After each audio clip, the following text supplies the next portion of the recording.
I'm not sure that anyone was a particular favourite. I mean, there were a number of the one person I probably have interviewed more than anybody else is Sir Cliff Richard. Mm-hmm. And that's because it goes back to a time when I was training to be a journalist. I worked in a cabaret club where most of the main artists of the UK used to come and sing. And Cliff Richard, as he was then, was a regular performer there. And I did some of the sound and lighting for his set. So I got to know him and the fact Mm-hmm. that he was a Christian. And so probably through my media career and through his show business career, I probably interviewed him more than anybody else at all. But the most favorite interview I've ever done was with an American president called Jimmy Carter. Jimmy Carter came to Birmingham and he did a short press conference there, but I got a chance to do a face-to-face, and it's not often you get a chance to do a face-to-face with an American president. Excellent. So you've been around. Well, we say you haven't been around the world. The world came to you, in fact. Now you went to Yes. university. You said you went to university. You studied history, but there was a significant change to happen for you at university. Tell us what happened and how things Uh, changed. uh, uh, well, I'd been at school and I was very impressed by an RE teacher who Mm-hmm. shared her faith as well as sharing her teaching about the Bible. And I did make a commitment to Christ at that time when I was in the sixth form at school. But I went to university, and as most find, there are loads of things that pull you different directions.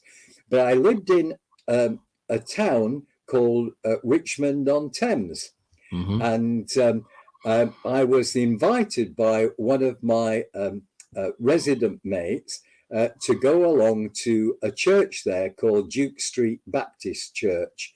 And he said that there were a number of people who were going there, and that there was a Sunday evening service with a speaker, and would I like to go? So I went along to that, and it was a speaker called Roger Forster. He was a very interesting guy. I describe him as sort of evangelical James Cagney. Mm-hmm. He had that sort of presentation, and it obviously became very significant in the Christian community in London. And he was very challenging, and he said, "What are you going to?" Because there were a lot of students there. What are you going to do with your career if you get the career that you want? Are you Mm-hmm. just there to make money, or are you there to make a difference? And are you there as a Christian to make a difference? And if you're not sure, then I want you to pray this prayer of commitment or recommitment to Christ. And so I did that. And other people, I think, did as well. And from that point onwards, I realized that whatever God would lead me into, I was willing to be committed to that and to do my best to make a real difference in people's lives and try and win people for Christ through Mm-hmm. what I did. And that decision that you made to become a Christian there and then, um, what difference did that make to your attitude towards the way you reported or the way you were a journalist?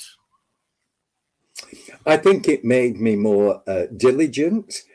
It made me, I think, more open-minded with people, made me more accepting of people, and trying to help people understand what the Christian faith is all about, and that Mm-hmm. it's not just following a set of rules. It's a personal faith in the Lord Jesus Christ, who can make a real difference in their lives, as he began to do in my life. I realized, because for all the years that I spent at Duke Street Baptist Church as an undergraduate, we were taught really well by the then minister at the time to realize that the Christian life is a journey. And he once did a series in Sunday evenings on Pilgrim's Progress.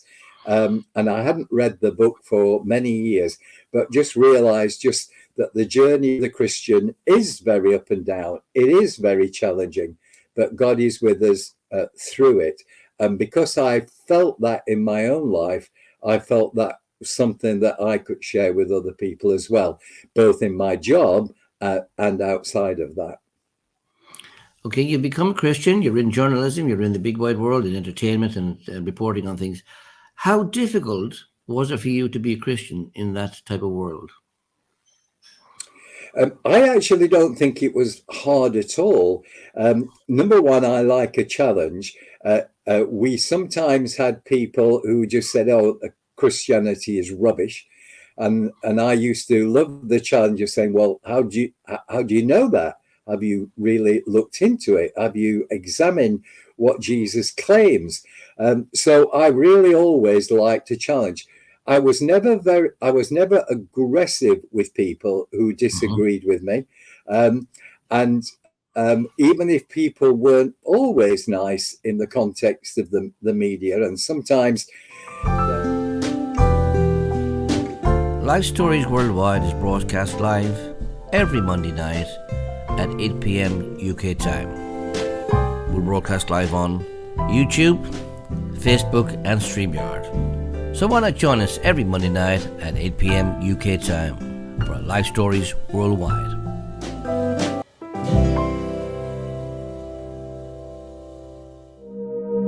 If you would like to speak to us here at Life Stories Worldwide, you can, simply by dialing +44 7943 550287. Call us now. There are tough personalities that you bump into. I always found the best way was as a peacemaker, and I felt that that was a role that I got as a Christian. And so I didn't worry about the challenges. I didn't worry about the aggression that other people could have. So whereas I never thought I was a very brave person at school, I did feel, that the bravery came from God for me to be able to work in that environment. And was there ever a situation as a Christian you said to your boss or whatever, look, I can't do that, or what way would you look at the situation like that? There weren't many times when that occurred, really. What I always said to him was, don't ask me to lie, because I won't lie for you, and I won't write lies either. So if you ever ask me to do that, I'm just telling you as a Christian, I am not willing to do it. So I think he respected me for that, and it never really came up. Excellent. So you started as a journalist, young man, with pen and paper and typewriter ribbons. It's moved on a bit now, of course. So you yes. So you moved into radio. Tell us how you moved into radio from there. Well, it was the opportunity. I think I'd done probably a couple of training things with the BBC that showed you how to write copy for the radio, how to do radio interviews, and how to present programs. So I'd learned a number of those skills. And then when I got to work in commercial radio, I was able to do a similar sort of thing. The difference is, of course, in commercial radio, you raise the money by advertising. The BBC is paid for by the license fee. But moving into commercial radio and local commercial radio, Radio Hallam was one of the first local radio stations, commercial radio stations in this country. And it was very community minded.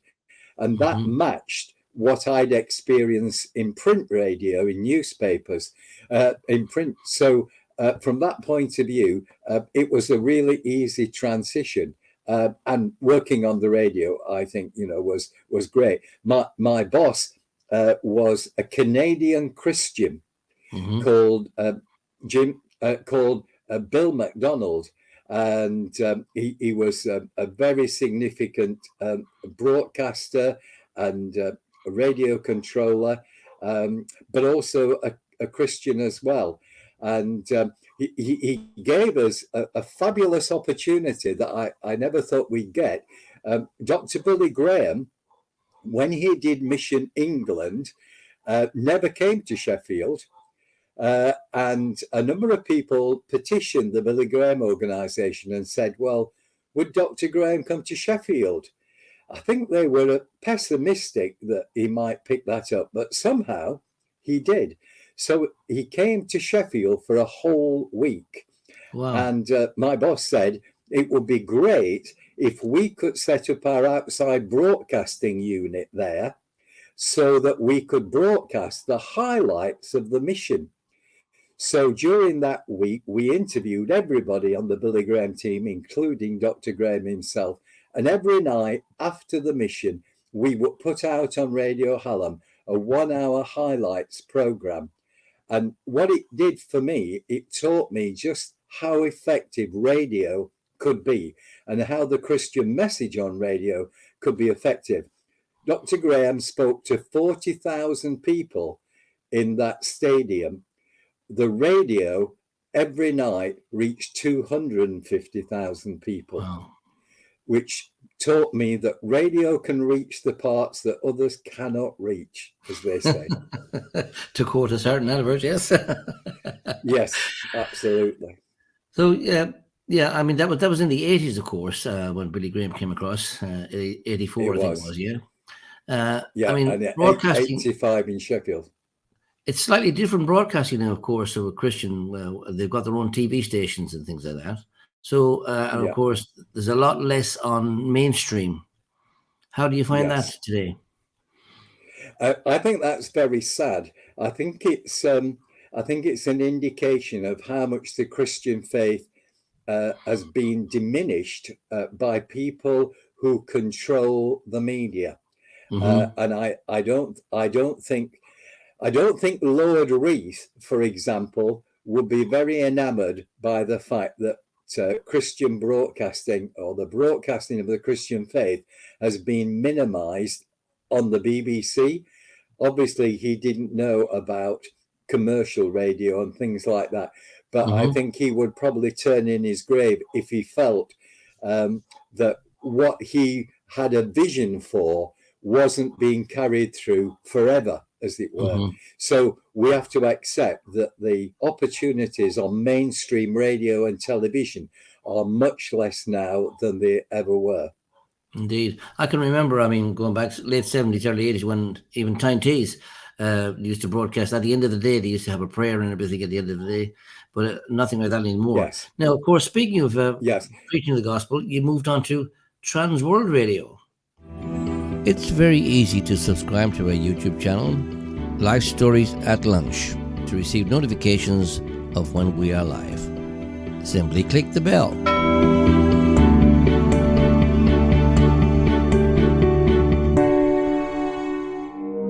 If you would like to contact us here at Life Stories Worldwide, you can. Simply by emailing lifestoriesworldwide@gmail.com or visit our website at lifestoriesworldwide.com.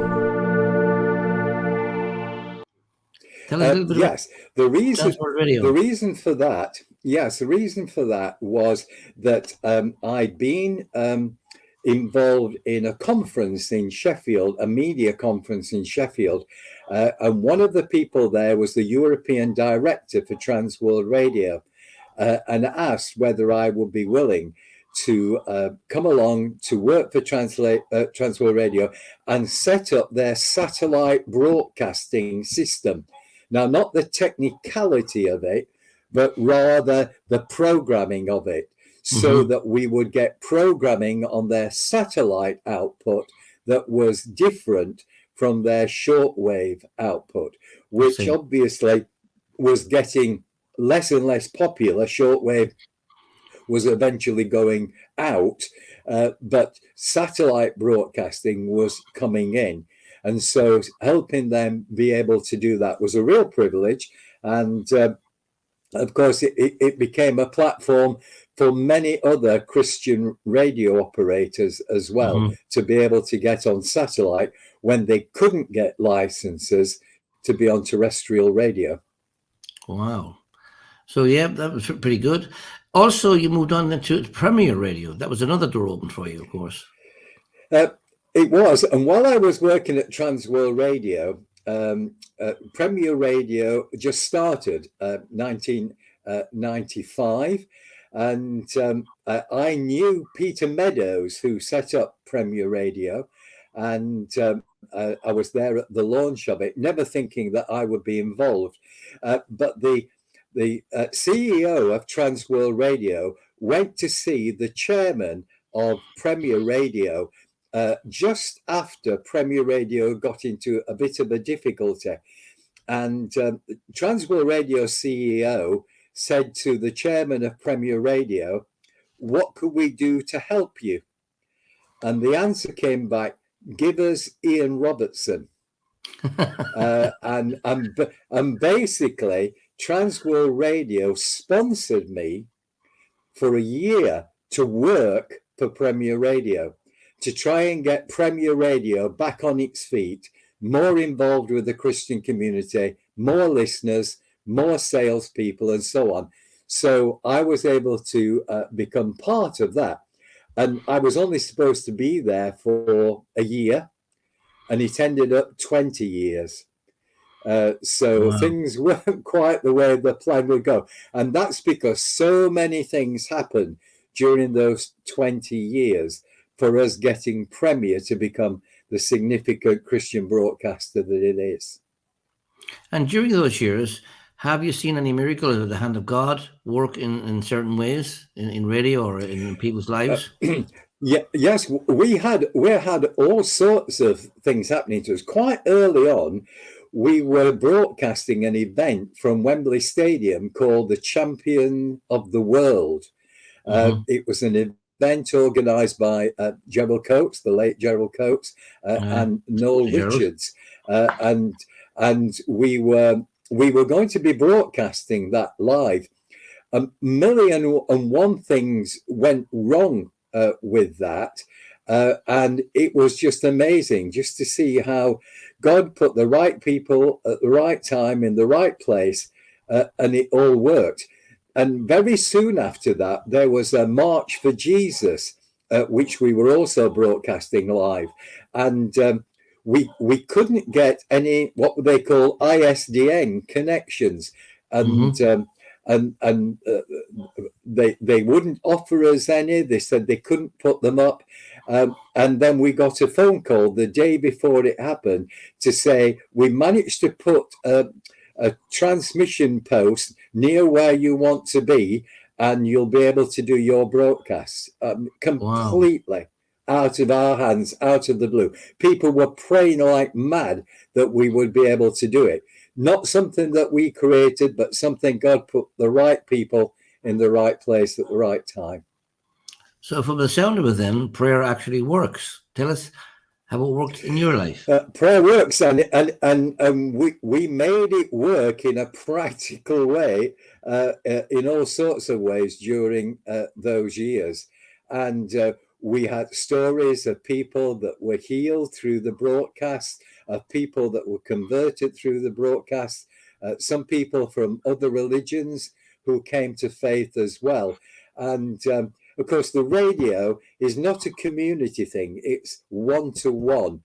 And Amen. Just as people listen, their lives can be impacted. And so it is a great way of evangelism, as well as being an education of the Christian faith as well.